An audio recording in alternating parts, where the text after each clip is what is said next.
I want to tell you about the moment I realized my name wasn't going to be in the wedding program. Not as the father of the bride, not as anything. It was a Sunday afternoon in late September, and I was sitting at the kitchen table going through the mail when I found the envelope. Cream-colored, heavy stock, with a little wax seal on the back that my daughter had spent 2 weeks picking out. My name was on the front. I opened it slowly. I thought maybe it was a courtesy copy, something she'd sent to make sure I had the date written down. I read it 3 times before I understood what I was looking at. Mr. and Mrs. Kenneth Beaumont request the honor of your presence at the marriage of their daughter, Simone Beaumont, to their daughter. Kenneth Beaumont. That was the man who left when Simone was 4 years old, left for a woman in Raleigh and didn't look back for 11 years. And somehow, on this piece of cream-colored paper with a wax seal, he was her father, the one whose name went on the invitation. I set it down on the table and sat there for a long time. The refrigerator hummed. A truck went by outside. I stared at the return address in the corner. Before I go any further, let me ask, where are you watching or listening from today? Drop it in the comments. I read every single one. Let me take you back. I met my wife, Caroline, at a community festival on Broad Street in Chattanooga. It was July, hot enough to make the asphalt soft, and she was standing near a lemonade stand, trying to hold a paper cup, a folded map, and a 4-year-old girl who wanted to go in 3 different directions at once. I offered to hold the cup. She laughed. That was it. Simone was already who she was going to be from the beginning. Stubborn, bright, a little suspicious of everything new. The first time I came to pick up Caroline for dinner, Simone stood in the hallway with her arms crossed and her shoes on the wrong feet and stared at me like I was applying for a job I hadn't earned yet. I liked her immediately. Caroline and I married 2 years later, at the courthouse in Hamilton County. Just the 3 of us and the clerk and a man named Howard, who was there for an unrelated notary matter and agreed to be our witness. It wasn't a ceremony anyone would put in a magazine, but it was ours. Kenneth Beaumont had not paid a dime of child support in those 2 years. He sent birthday cards occasionally. Simone would open them, read them, set them on the counter, and go back to whatever she was doing. She never said about them.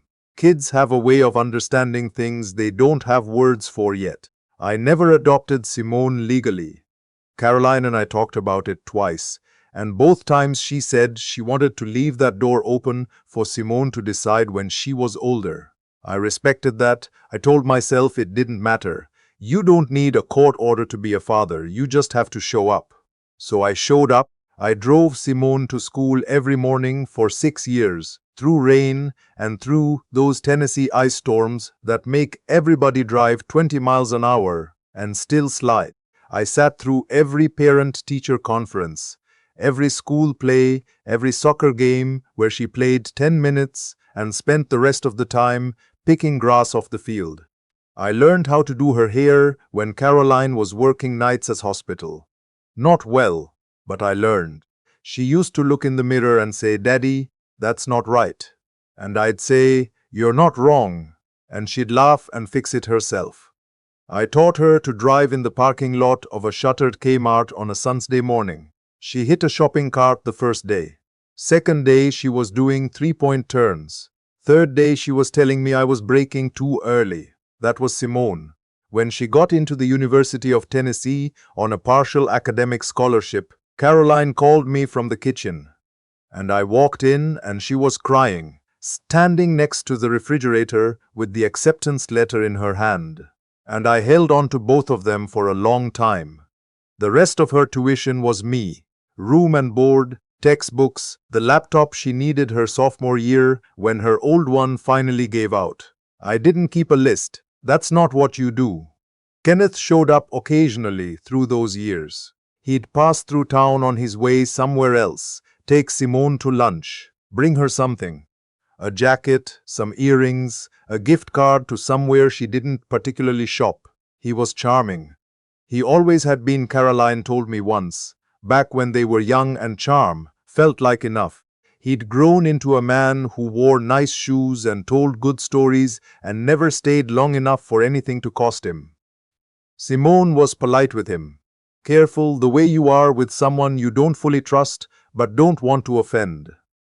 I watched her from a distance when he'd visit. She smiled at the right moments. She thanked him for the gifts. But afterward, she'd come home, drop her purse on the couch, and ask what was for dinner like she'd just run an errand and wanted to put it behind her. I thought that meant something. I held on to that. The summer before her wedding, she started spending more time with Kenneth. His wife had moved back to Chattanooga. He was talking about putting down roots, making amends, being present. I heard these things secondhand through Caroline, who heard them from Simone, who seemed to be slowly letting the wall down. I tried to be glad for her. I know what it means to want a father to be real. I didn't have one myself after 11. I didn't want to be the reason she couldn't have what she'd always needed. But I should have paid closer attention to what was shifting. The engagement party was at a rented hall in East Brainerd. Her fiancé's name was Marcus. No, I need to stop there. I've been calling people by their real names in these stories. And I've learned it causes trouble. Let's call him by something else. Let's call him the man she loved. Because that's all that matters. He was solid, steady, an electrical engineer, owned his own house in Hickson, drove a reliable truck with 140,000 miles on it. The kind of man who changes his own oil and shows up early. I liked him from the day she brought him home. At the engagement party, I was introducing myself to people the way you do. I'm Simone's dad. Good to meet you. And it felt natural, felt true, felt like something I'd earned over 20-some years of Tuesday mornings and orthodontist appointments and midnight calls when the car had trouble on I-24. Kenneth was there too, standing near the drink table, taller than I remembered. Easy laugh, the kind of man who enters a room and makes it feel like he was already in it. He and I shook hands. He thanked me, said he knew I'd taken good care of his girls. His girls? I smiled, said something polite. Let it go. I let a lot of things go that night. 3 weeks later, Caroline and I were eating dinner, and she mentioned, quiet and careful, that Simone wanted to talk to me about something. I asked what. She said I should hear it from Simone. Simone came over on a Thursday evening. She sat at our kitchen table, the round one near the sliding door that looked out onto the yard. She had her coffee cup in both hands, and she didn't quite meet my eyes when she said it.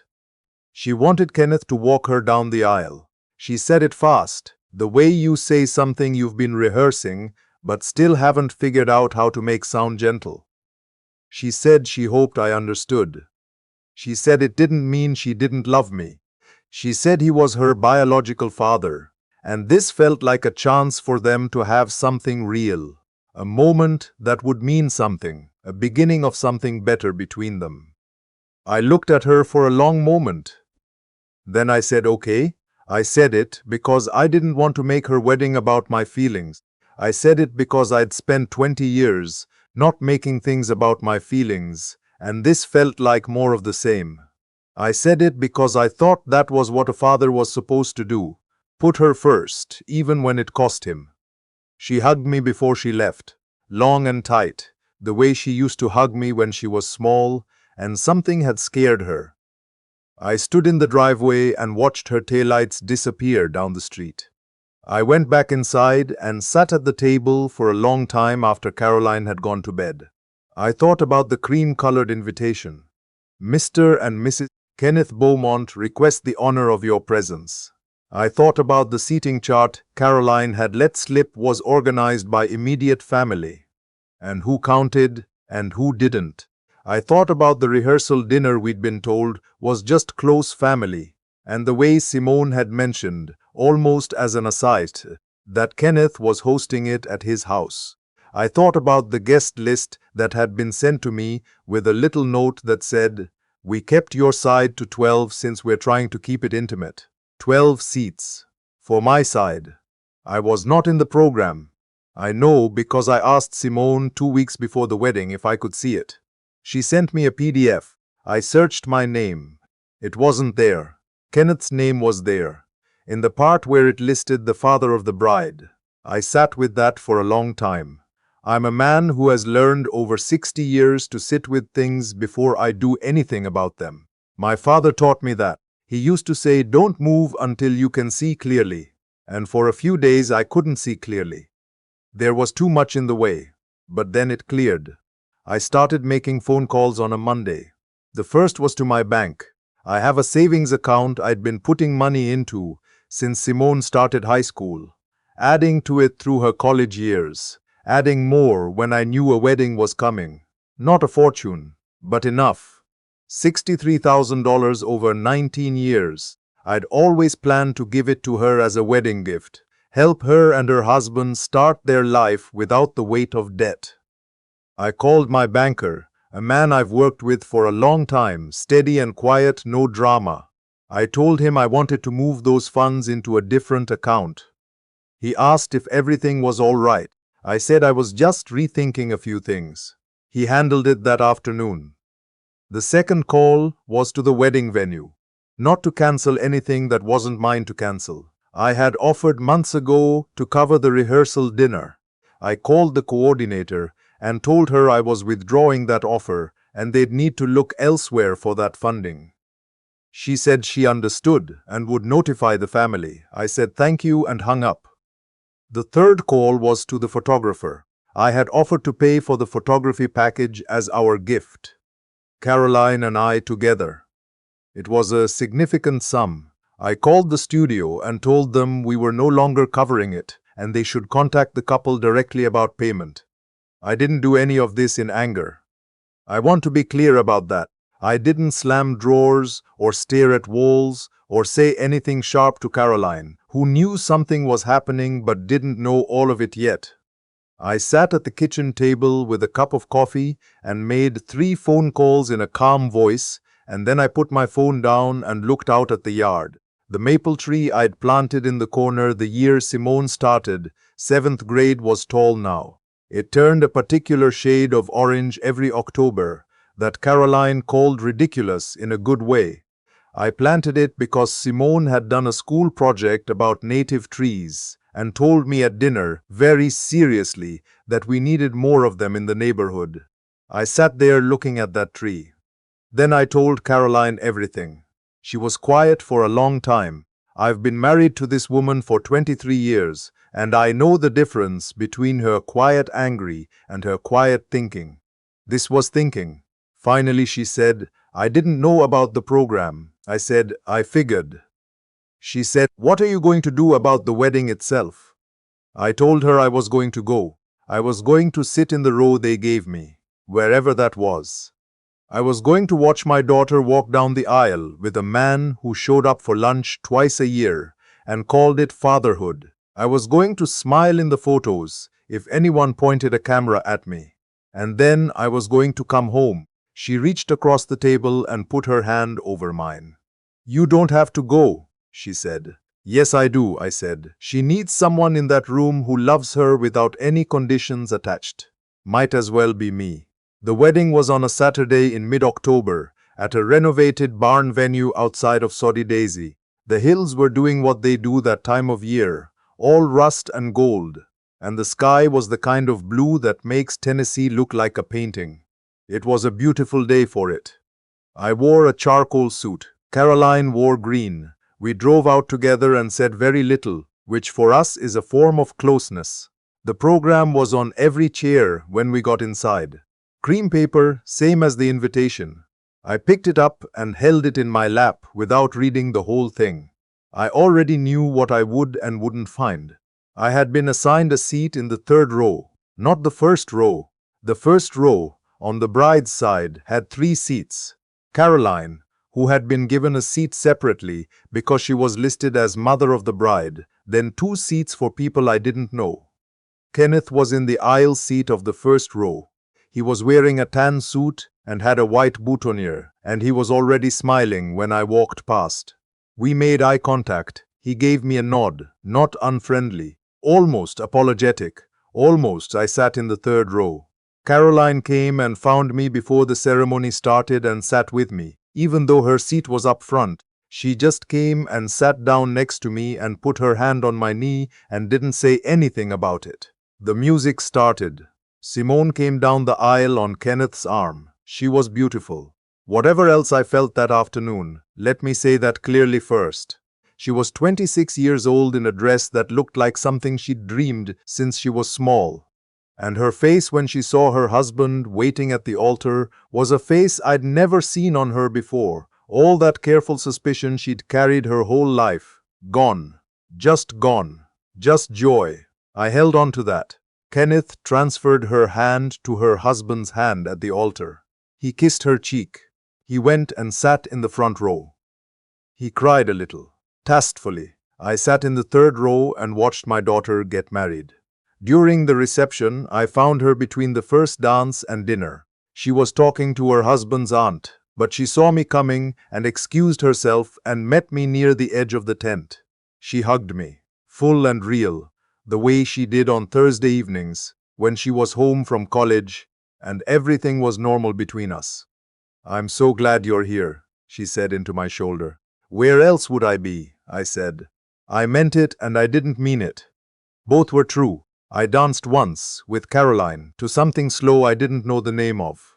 I ate the meal. I talked to people. I was present for all of it in the way that costs something to be present for. We drove home at 9:30. The hills were dark and the headlights caught the road in long orange stretches, and Caroline held my hand the whole way.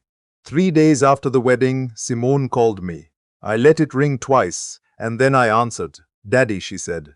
Not Dad Arthur, with a wall in the middle.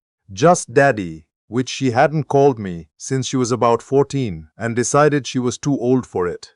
I said, "Hey, sweetheart." She said, "I found out about the rehearsal dinner." I said, "Okay." She said, "And the photography." I said, "Okay." She said, "Why didn't you tell me?" I thought about that for a moment. I thought about 23 years of telling myself to take up less space, not make things about my feelings, put her first. I thought about the third row.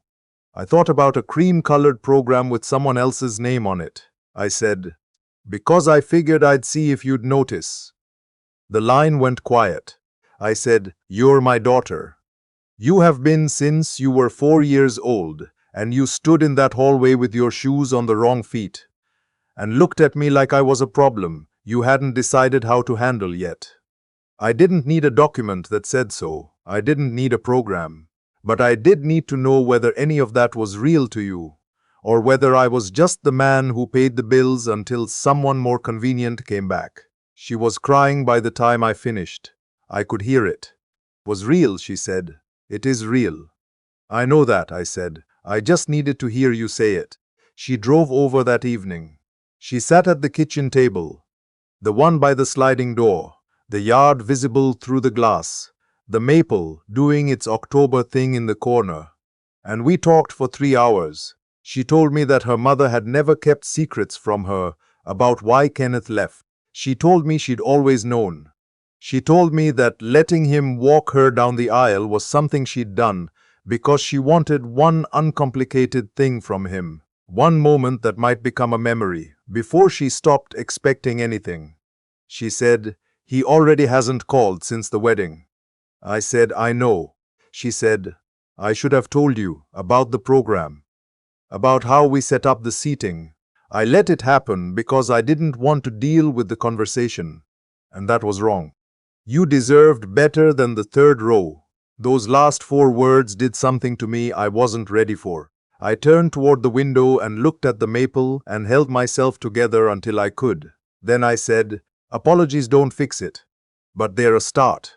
We ordered pizza. The 3 of us sat at that table until almost 11, talking about the wedding, about her husband, about what they wanted their life to look like, about the apartment they were renting in Hickston while they saved for a house. I told her I had something for her. I'd rethought the savings account. She started to say she didn't need it. I said, "I know you don't need it. I want you to have it." "That's different." She looked at me like she was 4 years old again. "Still deciding." I slid the paperwork across the table. She took it. The $63,000 was still there. That's the part of this story I haven't told anyone yet. I want to be clear about something. I didn't pull those funds because I was taking something away from her. I moved them because I needed to know whether I was still her father when there was nothing financial at stake. I needed the question answered without money in the room. Once she called me daddy and drove over and sat at that table, I already knew the answer. The money was always going to be hers. Some people are going to hear that and think I was manipulating the situation. Maybe I was. Maybe that's what you have to do when you've spent decades being taken for granted, and you need to know once and for all what you actually mean to someone. I don't know. I'm 63 years old and I'm still figuring things out. What I do know is this.